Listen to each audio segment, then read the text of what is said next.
અમે એક એવો ટાર્ગેટ લીધો છે કે ગામમાં 20 થી 25 લોકો એવા હોય કે જેને બે પૈસાની જરૂરિયાત હોય અને ના મળતા હોય.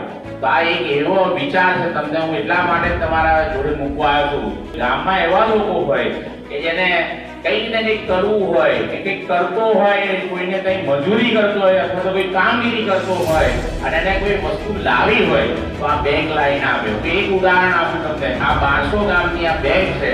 તમે સમજો કે એક ગામમાંથી આપણે 20 જણને જો આર્થિક રીતના સમૃદ્ધ થાય એવી વ્યવસ્થા જો કરી આપીએ, એવી લોન આપીએ, તો તમે ગણો કે 1200 ગામમાંથી વર્ષે 25,000 લોકો સ્વનિર્ભર બને. જે માન્ય મોદી સાહેબનું જે વિઝન છે આત્મનિર્ભર ભારત, તો આપણે બધાએ હાથે હાથ મિલાવી અને આપણે આગળ વધવું પડશે. આમાં 400 જાતના એવા જાતના બિઝનેસ છે. ઉદાહરણ આપું કે કોઈ એવા પરિવારના લોકો હોય જેને પાણીપુરી સારી બનાવતા આવતી હોય, એને કોઈ સામાન સામગ્રી લાવી હોય તો પણ આ બેંક એને લોન આપે છે.